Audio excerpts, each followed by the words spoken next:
On a warm September day, the drill instructor met with his platoon for the last time. After giving the order, about 100 recruits stepped back in unison, responding, "Sir, the platoon has been disbanded."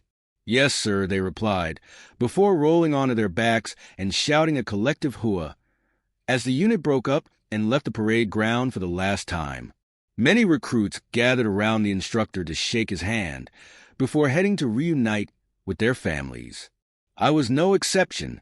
After shaking hands with the senior sergeant, I grabbed my bag and made my way to the bus that would take me to the airport. My name is Brad Michaels, but on that day, I was Lance Corporal Brad Clark of the United States Marine Corps. All I wanted was to go home and be with my fiancée, Diana. After 6 long months, I had finally completed basic training and earned the right to wear the Eagle, Globe, and Anchor. I was glad to turn the page and start the next chapter of my life, one that would include marrying the woman of my dreams. You might wonder why it took so long, since boot camp usually lasts around 12 weeks.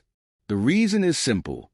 Shortly after the first stage of training, my appendix ruptured, which led to surgery and a long recovery period.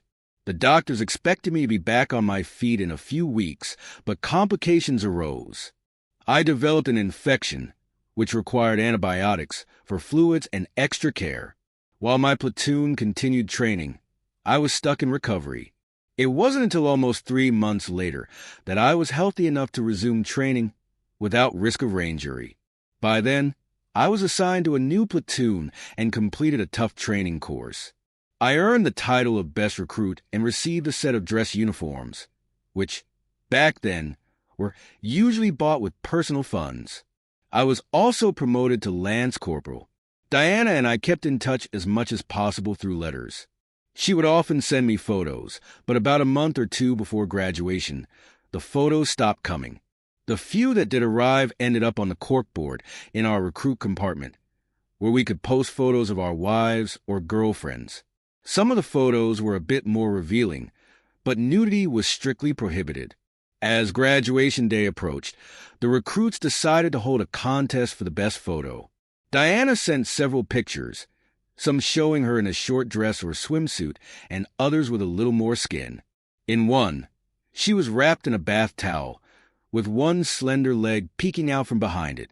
While the photo wasn't explicit, it was clear she wasn't wearing anything underneath the towel. This photo won the contest, and I felt a sense of pride. I was engaged to such a beautiful woman, but a question lingered in my mind. Who had taken that photo? It seemed unlikely that her brother or father had been the photographer. After all, in those days, mobile phones with cameras or selfie sticks weren't common. The amount of skin shown in the picture was more than she had ever shown me before. From the start, Diana had always made it clear that she was a devout Catholic and that she would never undress completely in front of her future husband before our wedding night. As a result, we had never been intimate. We had shared only one kiss, and she didn't allow me to touch her.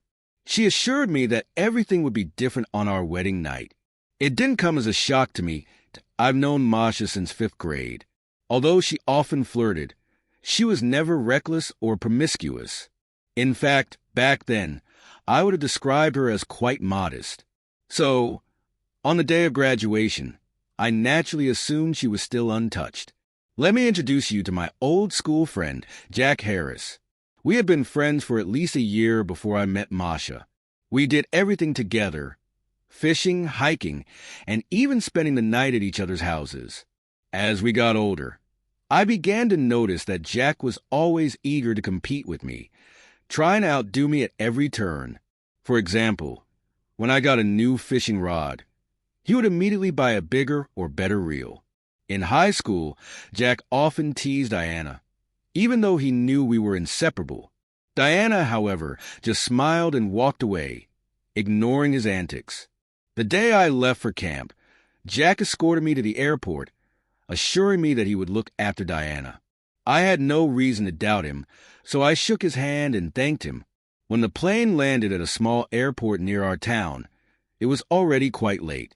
My parents took me home to rest. The first thing I did after settling in was call Diana. "I've got a surprise for you," she said, giggling as she always did. "I can't wait to see it," I replied, filled with anticipation. "I'll stop by your place on the way to the old school." After talking for over an hour, we ended the conversation. The next day, I was excited to show off two things: my new uniform and my fiancée, Diana. I put on my uniform, got into a pickup truck, and headed to my old school. After catching up with my former principal and a few teachers, I drove to Diana's house. Before I could knock, the door opened. To my shock, it was Masha. "Surprise!" she exclaimed. "Honey, you're going to be a dad." I stood there, stunned by her unexpected news. As I looked at her, I quickly noticed her growing belly and how much larger her breasts had become since the last time I saw her. It was clear she was pregnant, but it wasn't my baby. I had been away for nearly 6 months, and Masha and I were never close. She had always insisted on that. "Are you serious?" I asked, trying to understand what was happening. "We've never even slept together, and I've never seen you without clothes. How could I be a father?" "We're getting married," she said. "Since I'm going to be a mother, you'll be a father." "What do you mean?" "You can't possibly expect me to believe this," I said, frustrated. "Just tell me the truth. Who is the father?" "You," she said firmly. "When we get married, you will become the father." My mind raced. There was no way she could be serious. "Are you really that naive, Diana?" I asked, turning toward her.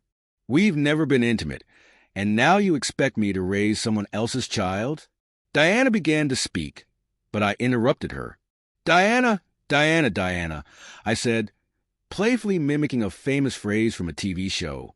I took a deep breath and counted to 10. I loved Diana, but I was furious. I needed to know the truth. "Just tell me, Diana, did you and Jack sleep together while I was gone?" She straightened up, avoiding my gaze. "Yes," she admitted. "A few times." I stared at her in disbelief. "How many times?" "I don't know," she replied. "Maybe 15 or 20. "So, you've been with Jack 15 or 20 times," I said, struggling to process it. "And now you're saying you're pregnant, and it's all because you love me?" "Yes," she said, her eyes filling with tears. "So, you're telling me that this is really my child because we have to get married?" I asked, my voice full of confusion. "Yes," Diana confirmed. I shook my head, feeling overwhelmed. By then, her father and brother had entered the living room. "I'm sorry, Mr. Lorenzo," I said, "but I can't go through with this wedding." He didn't look pleased, but Diana said, "It's your child, so I think you should step up and do the right thing." I couldn't believe it, I thought. Is everyone in this family really this clueless? "Mr. Lorenzo," I continued, "do you realize that Diana and I have never been intimate? I haven't even seen her without clothes. And she just admitted she was with Jack Harris 15 or 20 times. Mr. Lorenzo turned to his daughter. "Oh, yes, Daddy," Diana sobbed. He looked at her as if she were something unpleasant the dog had left in the yard. "Damn it," he muttered. "You've inherited your mother's stupidity." His eyes filled with genuine sadness.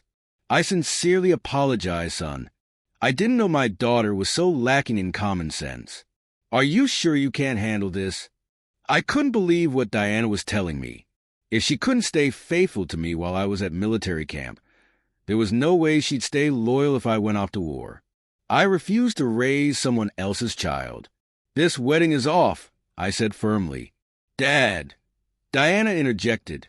"Jack and I only had an intimate relationship. We never made love." Her brother, Michael, burst out laughing. "Come on, Diana," he said. "I saw you shaking things up with him, and at the same time, his friends were standing next to each other. I have pictures to prove it." My mind raced. "Michael," I asked, "did you take that picture of Diana in a towel that she sent me?" "Oh, definitely," Michael replied with a grin. "It was a great time. Check it out," he said, reaching for a thick photo album on the nearby bookshelf. He flipped through the pages, showing me photos. There was one of her completely naked by the pool, captured in a series of Polaroids. She really got carried away with it, Michael commented with a grin. Do you remember the day, Dad? He asked, looking at his confused father. That day, she gave Jack a risky lap dance on the picnic table. Michael turned to me. She can be very wild, you know. I've got a lot of pictures. Here's one where she's with two guys at once. He showed me another photo from an album. Damn it, Michael. Don't speak like that in front of your sister, his father interrupted. But that's exactly what she was doing, Dad.